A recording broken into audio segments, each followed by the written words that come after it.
Happy Friday.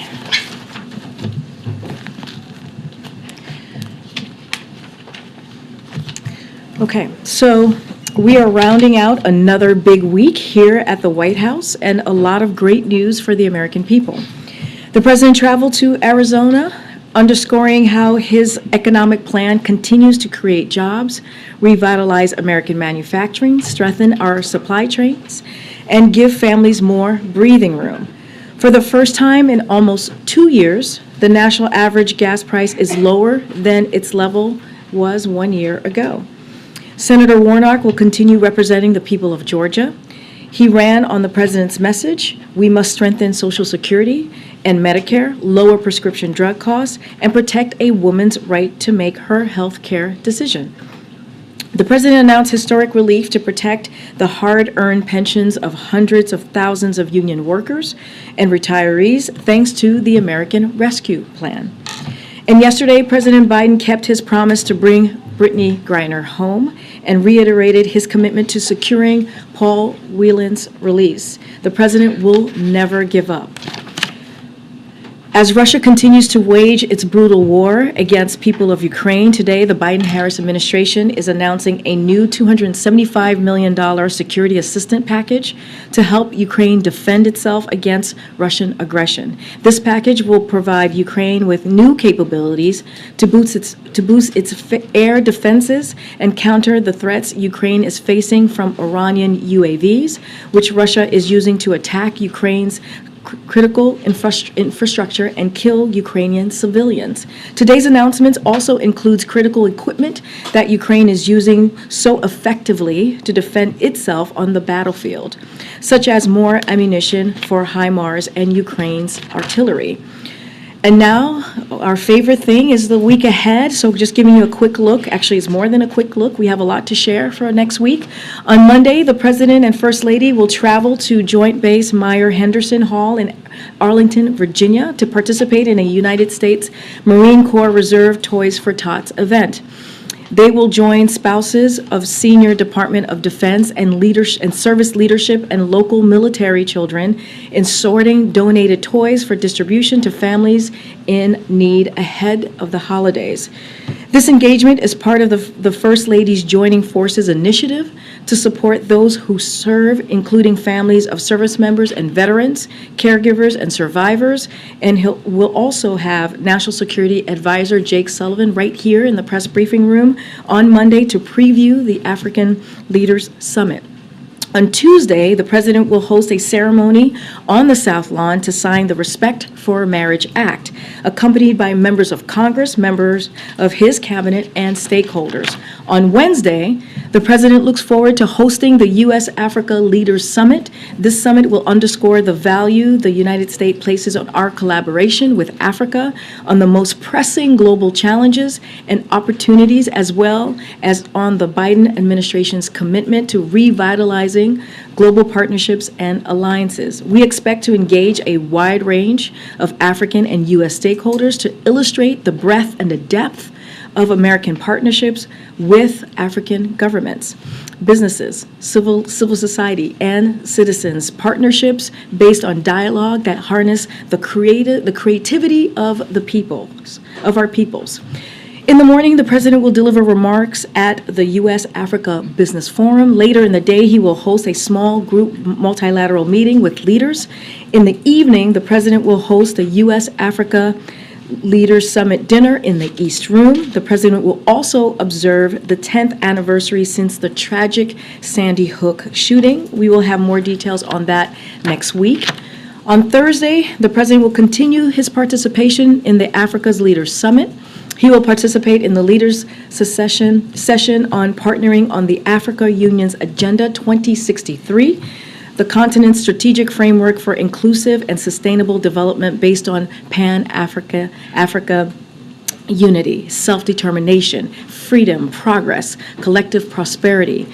Afterwards, he will participate in a family photo with the leaders. In the afternoon, the president will participate in the leaders session on promoting food security and food systems resilience. And then on Friday, the president will head to Wilmington. He will remain there over the weekend. With that, it's all yours. Thanks. Did the president get a heads up from Senator Sinema in advance of her announcement this morning that she would re-register as a Democrat? As an independent, sorry. So I will say this, as always, we do not discuss private conversations that we have with members of Congress.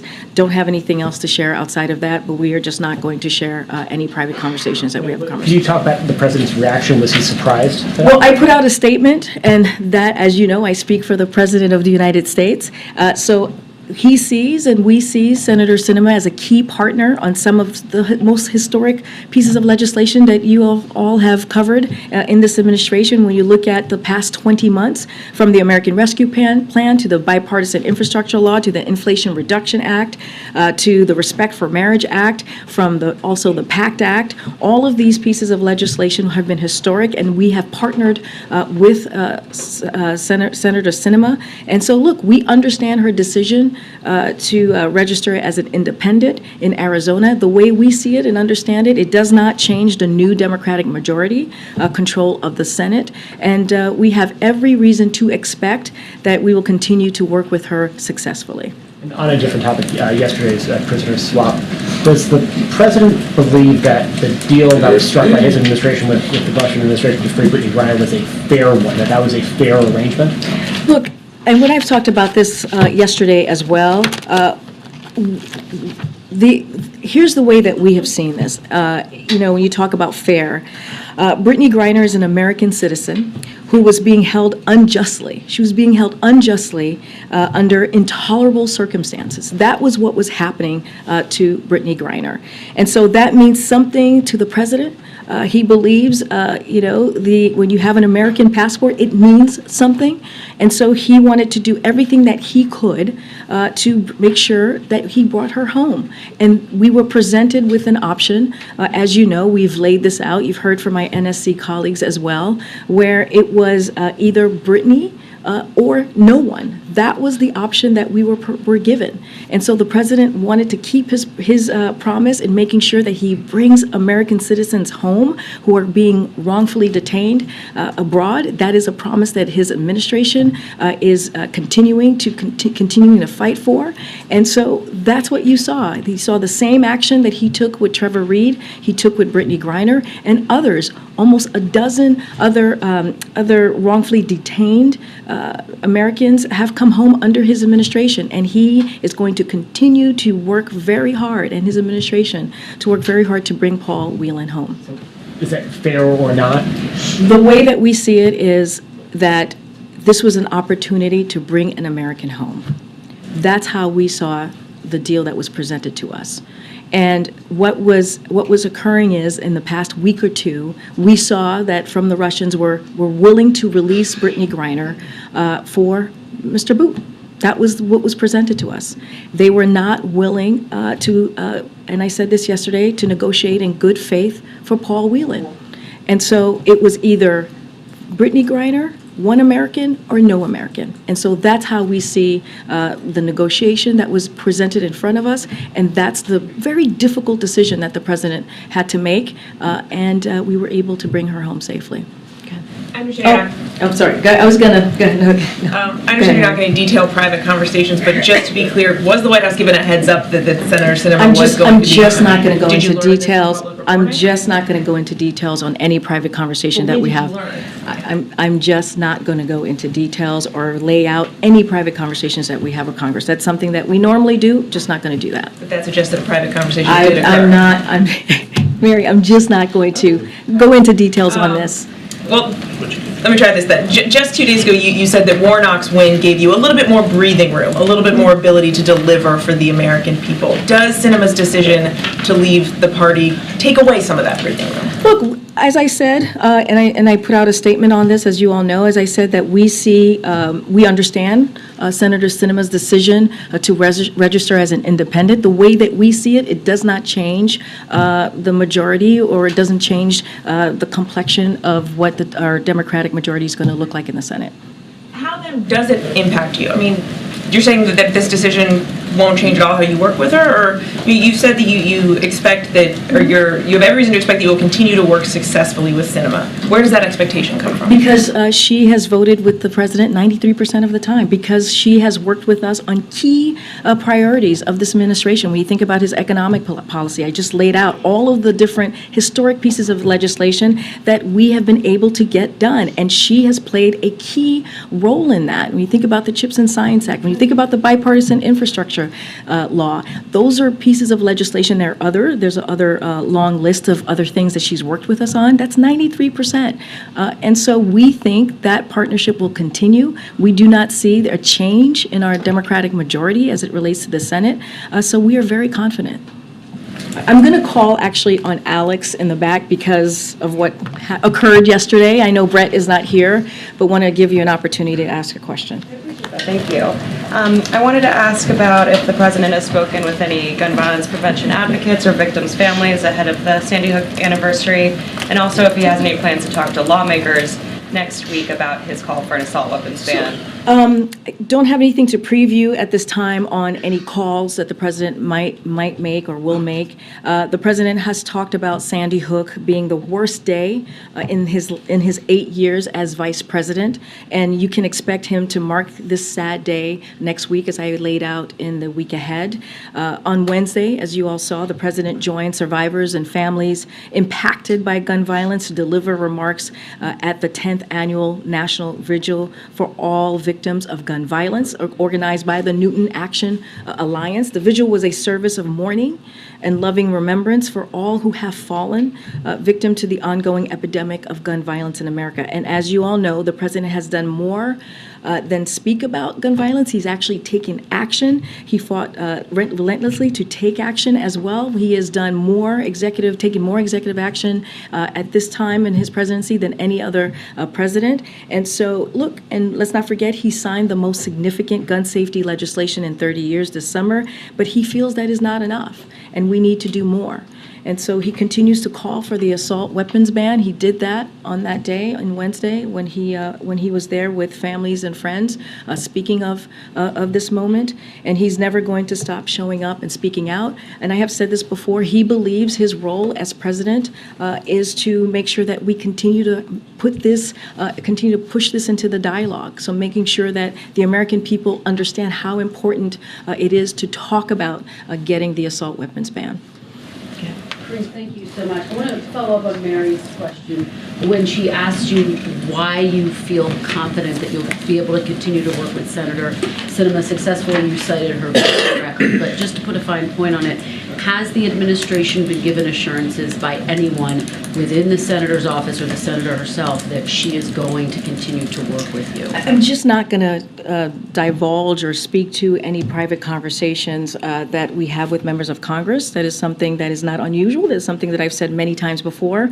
Understand the question. What I am saying is her actions speak to what we're trying to lay out here, right? 93% that she's voted with the president over the last 20 months. I've listed out the historic pieces of legislation that she has played a significant role, that she's played a key partner role with us. And so, we don't see a change in the Democratic majority with her deciding to register as an independent. Do you expect her to caucus with Democrats?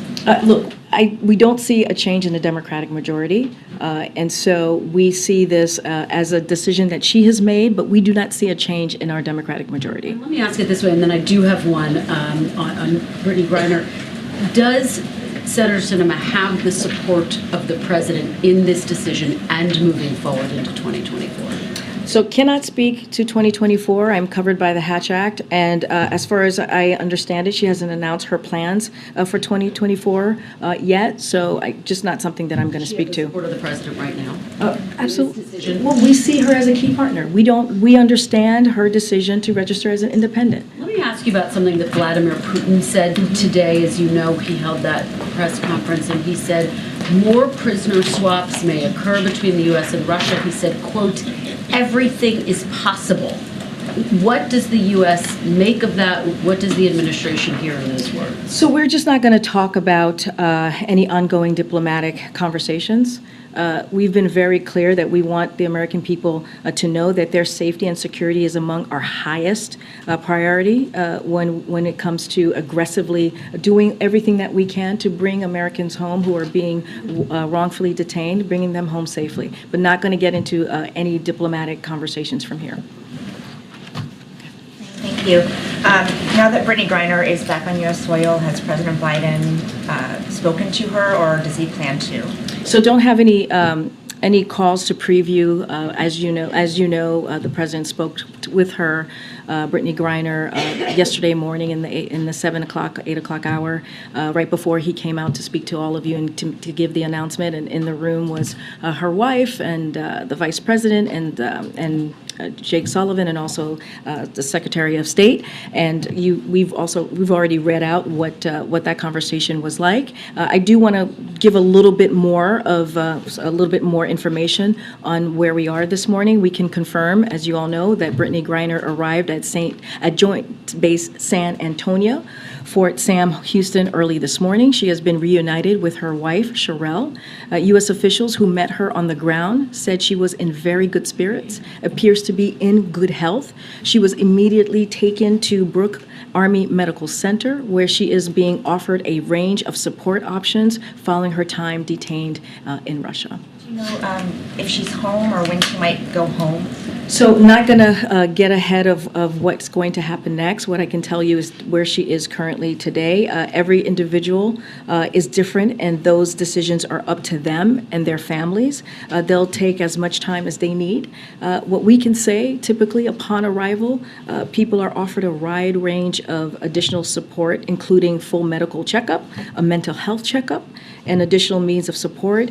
All of this is voluntary, so it is up to her and her family. Can you confirm the report that Russia wanted Vadim Krasikov, who is a Russian assassin being held in Germany, in exchange for Paul Whelan? So I cannot go into any specifics or any negotiations information from here. As you know, we are working very hard to secure Paul's return, and so don't want to get ahead of what's currently happening. And I just want to leave it there. Okay. Well, did the U.S. have any conversations with a third party when they were negotiating the prisoner swap? I'm just not going to get into specifics on any of the negotiations. What I can tell you was that we realized, and I think I said this a moment ago, we realized about a week or two ago that Russia was willing to do a negotiation to release Brittany Griner, and that was Brittany Griner for Mr. Boot. And that's what they offered. They were not negotiating in good faith when it came to Paul. They categorized him very differently, and we've talked about that. Unfortunately, in an illegitimate charges that they levied against Paul, and so at this time we were not able to secure his release. I don't want to get into any specifics about negotiations as we continue to have those conversations to secure Paul. Just one more quick one. In order to get an American back, is the U.S.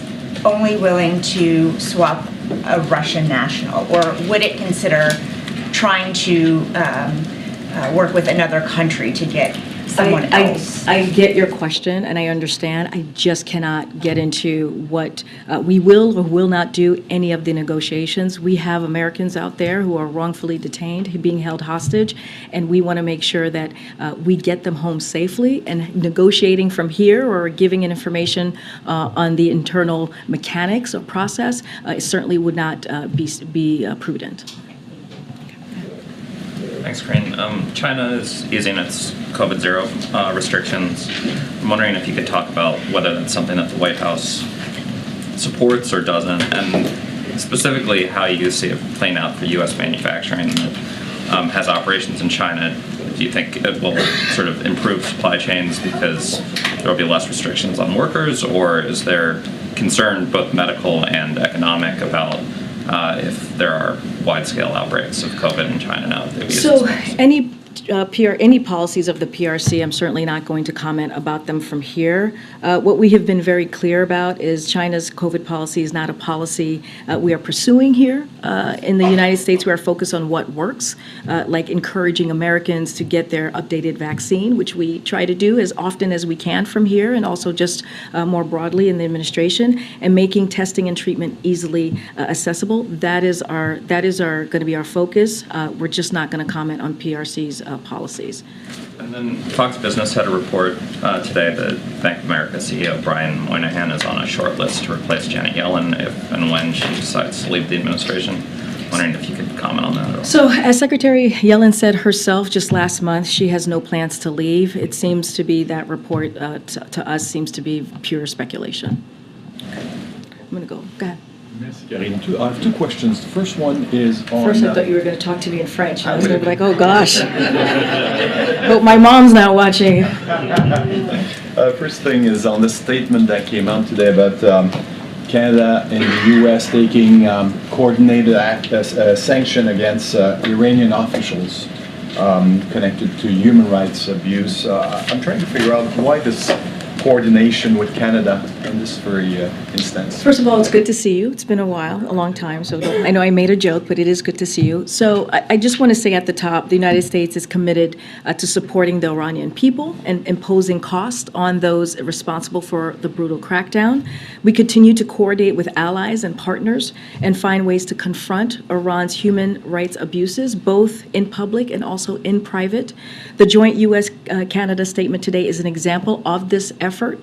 We took coordinated sanctions against actions today against Iranian officials connected to human rights abuses, including those committed as part of the ongoing brutal crackdown aimed at denying the Iranian people their human rights and their fundamental freedoms, their fundamental rights.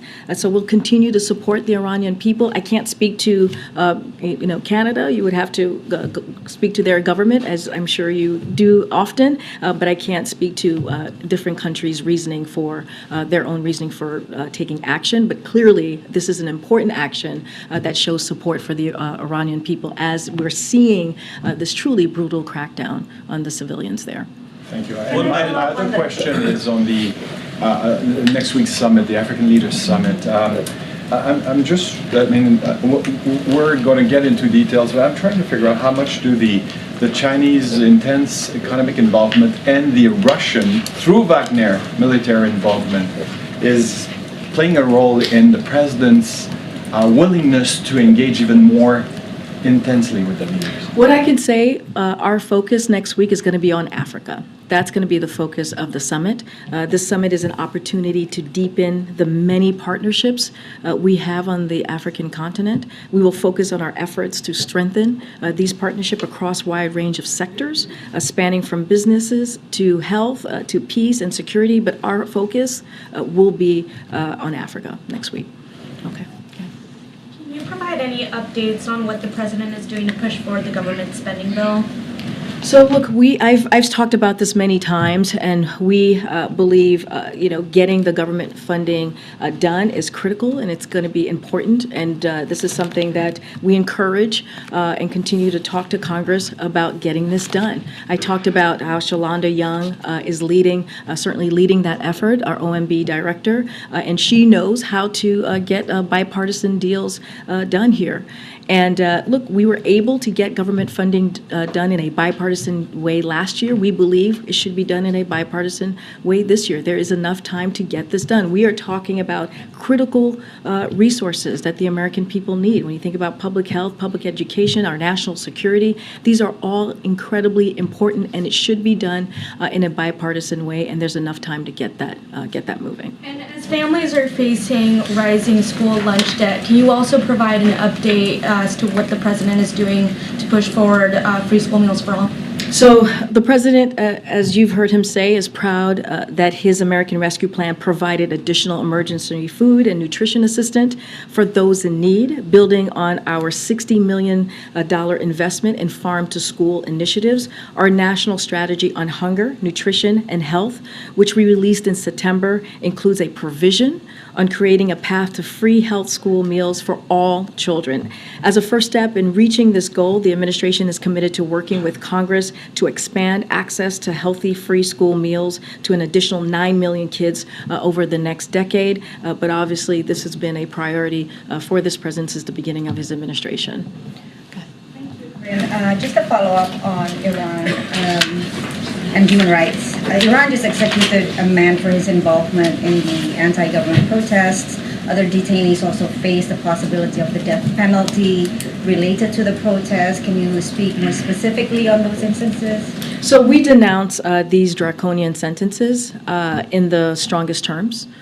These sentences are meant to intimidate people and suppress dissent, and so they will not work. And Iranians' leadership continues its violent crackdown as they do that on peaceful protesters. They should know that the world is watching. I just talked about a letter that was signed by our allies, really calling that out, continuing to do that. So the United States is committing to supporting the Iranian people and imposing cost on those responsible for the brutal crackdown. Just today, again, we announced the sanctions to hold Iran accountable for human rights abuses. We continue to coordinate with allies and partners and find ways to confront Iran's human rights abuses, both, again, as I said earlier, in public and in private. We will stand with Iranian civilians as they are fighting for their basic freedom, their basic human rights, and we will continue to denounce that. Okay, and another question on Saudi, please. Does President Biden plan to follow through with his statement that there will be consequences on Saudi Arabia following their oil production cuts? Or is the understanding now that gas prices have stabilized, so perhaps it's not as urgent for those consequences to happen? And just more broadly speaking, does the growing ties between Saudi and China, does that play a role in the administration's reassessment of relations with Saudis that were promised to us? So there's a couple of things there, kind of laid out a couple of items that I'll touch on. So look, the gas prices that we're seeing currently that are going down is because of the work that this president has done. It's because he took historic action to tap into the Strategic Petroleum Reserve. And because of those actions, we're seeing prices go down. So I want to be very, very clear on that. So as far as the relationship, the review that you're asking me about, we are assessing relations with Saudi Arabia methodically and strategically, as we have done over the last 80 years of this relationship in a bipartisan way.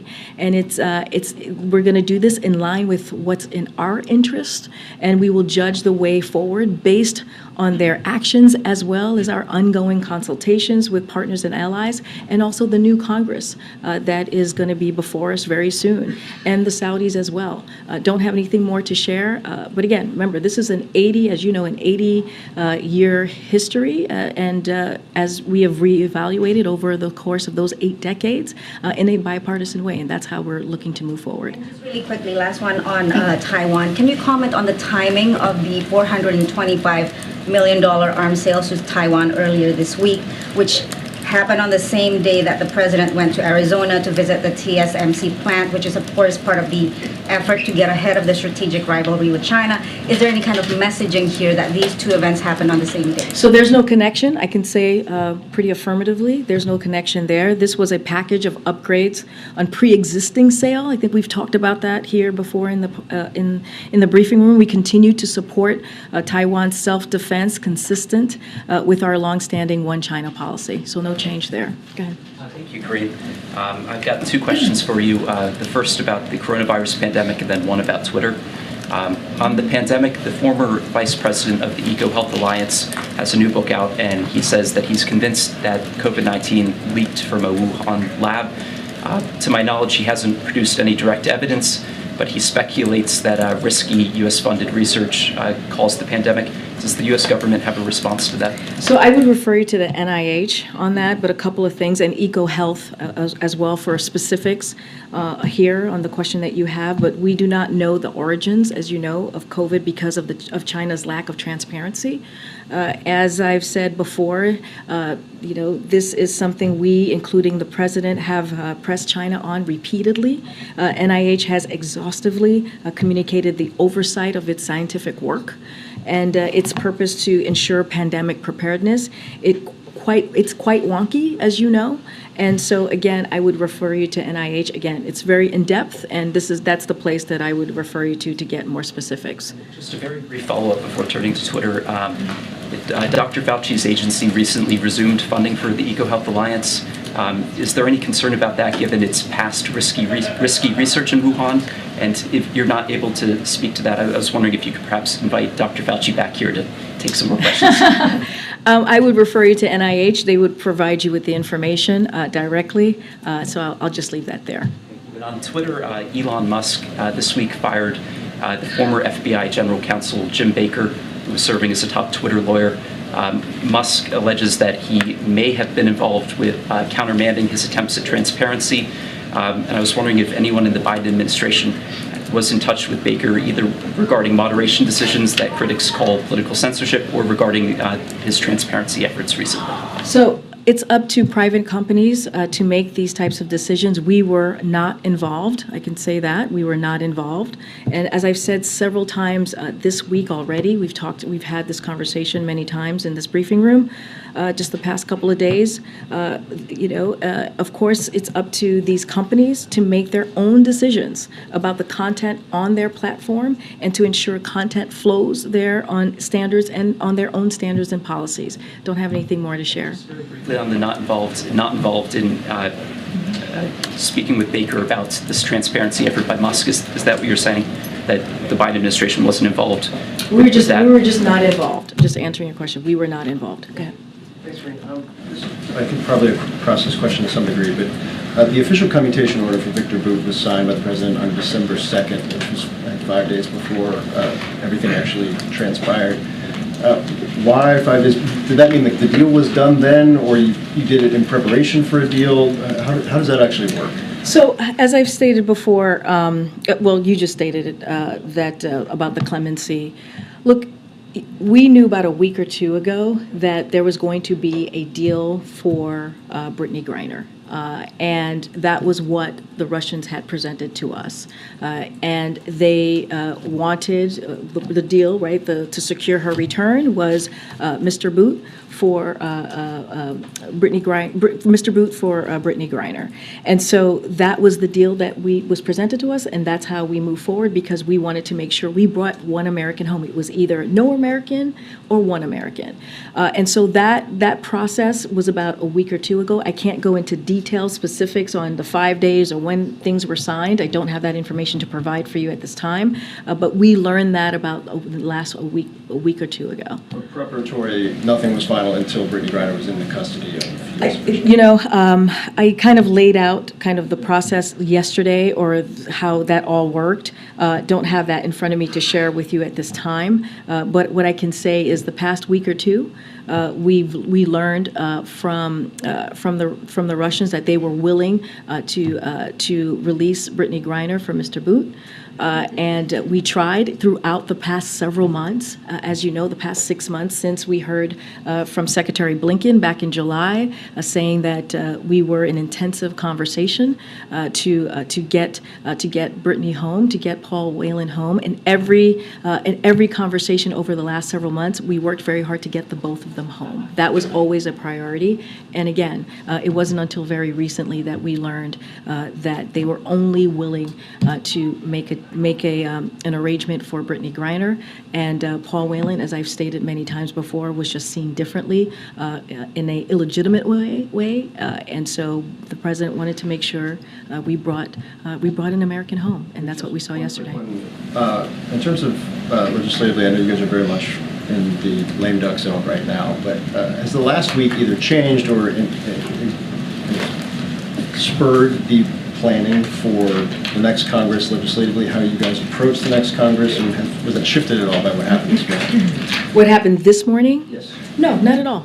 I mean, and that's the point that I'm trying to make here. You know, you have someone, Senator Sinema, who has, voted with the president 93% of the time on key, important, historic pieces of legislation. And I listed them out earlier. I'm not going to bore you by doing that again. But They were important pieces of legislation that you all covered and we've talked about in this briefing room. And so we do not see, we understand why she would want to register as an independent, but we do not see the Democratic majority changing with this decision that she's made. Okay.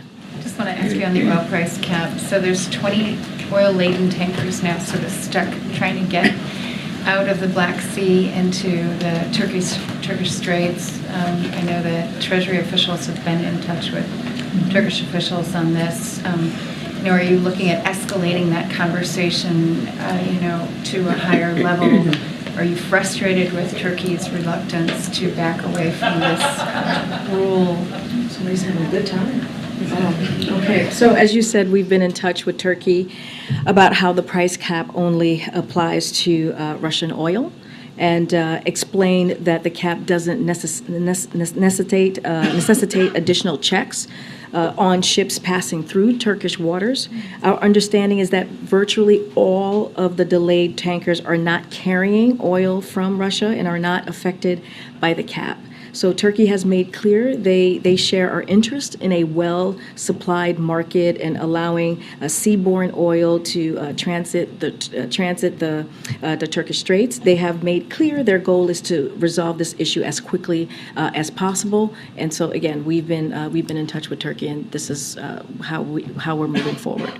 It doesn't seem to be resolved at all. I mean, there's 28 tankers now, and now on top of it, you've got the Turkish officials saying they don't see any reason to rescind that rule. Well, in our conversation, they want to resolve this issue, and we are, again, having those conversations with Turkey, and we feel like we are going to get to a place where this will get resolved. Okay, and then let me follow up on oil production. The Russians have said they could cut oil production to sort of avoid, having to sell below the cap. Are you in any way sort of considering that this oil price cap was not a success or will not be a success because of these various responses? Look, we're not surprised by Putin's reaction and response and what Russia is saying. Look, the price will lock in a discount on Russian oil, especially in light of the $100 per barrel they earned just a few months ago. And it can be adjusted over time to prevent Russia from further profiteering from its war. And we see this as an opportunity. This is an unprecedented action, demonstrates the unity of the United States and our allies and partners. So again, I'm not going to be, when it comes to, limiting their flow, we're not in the business of responding to a hypothetical as well, but wanted to lay out how we see this process moving forward, and we don't know what will happen. But as we have said, we are focused on limiting Putin's ability to profit from rising prices to fund his illegal war, while promoting stable global energy markets. This is not about Russian oil of the market. This is about the cap. The cap at this level maintains clear incentives for Russia to continue exporting, and we believe that it should. Can I just ask you a domestic question? So Maxwell Frost was denied, an apartment or an application because of really bad credit. I know that you've looked at housing inequities and problems facing people of color in terms of getting housing and just fairness in the housing market. This practice of requiring credit applications and then fees that carry a fee seems to be something that's happening all over the country. Is there anything that the White House or that the Biden administration can do to curb what seems to be a predatory practice in some cases, where people are basically, in order to even get a chance of getting an apartment in this very tight and difficult housing market, you have to pay money up front? So look, the president and the administration understands that Americans are struggling with high cost of housing. That is something that we have seen throughout these past several years. And that's why the president released his housing supply action plan that we have talked about. And it's to ease that burden of housing cost over time by using a mix of administrative and legislative actions to boost the supply of quality housing in every community. Just last month, the White House hosted a range of tenants and tenant advocates for listening sessions along with federal agencies, and we'll have more to more conversations like these, and we'll add, to add the topics that you're just laying out. But again, that's why the president took initiative with his plan. I've talked about the different specifics of the plan and how it's going to help folks who feel that burden, because we also understand housing costs, again, is one of the things that has a big effect on people's lives and livelihoods. So this is a priority for this administration. Thanks, Green. I wanted to ask an earlier Russia question another way. So when Putin says that nothing is off the table,